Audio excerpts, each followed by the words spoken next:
ما این رو استفاده میبریم هر روز. این بسیار چیزی خوب است. Ну, возможно, иногда для решения нескольких задач, которые нужны для работы, а также для некоторых домашних заданий. Я являюсь пользователем чата GPT. Чатом GPT я начала пользоваться, буквально почти недавно для своих целей в сфере обучения. Нет, я никогда не пользовалась. ҳатто барои баррасӣ кардани мақолаҳои илмӣ, мақолаҳои методӣ ба мо кӯмак мекунад. ҳатто дар баъзе функсияҳои дар барномаи ChatGPT ба чунин ба назар мерасад, ки мо тавассути онҳо матнҳое ки бо забонҳои хориҷӣ навишта шудааст, матнҳое ки бо забонҳои русӣ ва англисӣ таҳия кардааст, мо онҳоро ба ҳузур бе мамнуият бо сифати баланд ба забони тоҷикӣ тарҷума карда истифода бурда метавонем.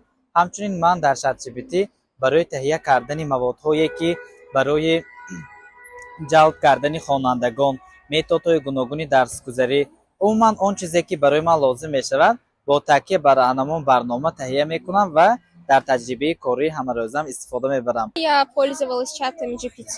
Это, я могу сказать, отличный помощник, даже собеседник. شما از برنامه ChatGPT استفاده می‌برید؟ Ja. شما از برنامه ChatGPT استفاده می‌برید؟ بله استفاده می‌برم. در کدام کار به شما کمک می‌کنه؟ با اینترنت مگزین با کمک میکنه. نبور کسر میفروشم. میفهمونم اپیشن ابناس میگم اپیشن امناس میتاشم ماشه قاعده. تافشم میتونه پروگرام سوز است. همه قاعده کدام میبرم مناسب. می‌فهمید این برنامه ChatGPT شنیدگی است؟ نشنیدم. در کدام کار به شما کمک می‌کنه؟ همین کدام سوالی که نمیفهمم از این میپرسم. مقصد چقدر مثلا تاجیکستان چقدر است، کوه و دریاها یا جهانی، همین رو از این میپرسم. همین چت جی پی تی میپرسم. بسیاری سوال‌هایی که مشکل است یا نفهم است برای هر یک دانشجو همین میپرسیم. در بسیار موارد برای کارهای برای موضوعهای نفهمه و برای درس‌ها موضوع درسی وقتی که نمیفهمیم هم درس میریم موضوعش هم چت جی پی تی استفاده میبریم میگیریم مینویسیم. برای آسان کردن کارهای هم دانشجویان و هم در دوام زبان‌آموزی به من خیلی کمک میکند.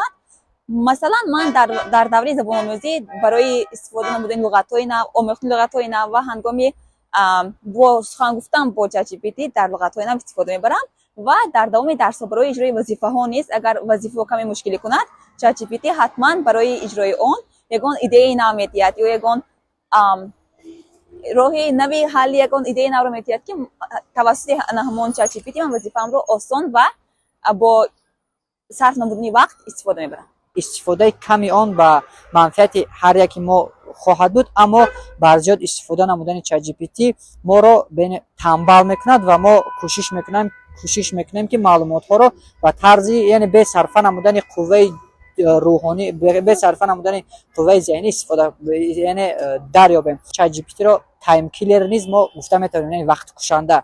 و جای این ما میتونیم که همون معلومات ها رو از کتابخانه رفته دسترس کنیم. چت جی پی تی استفاده بردگیم اساساً همین برای درس به استفاده بردگی هر خیل موضوعهای اگر مثلا نام موضوع نیستم با تئوری مشخص یعنی که پوره کردم یعنی که معلوماتی پوره اما مقوله براده میداد همین بسیارتر استفاده بردگی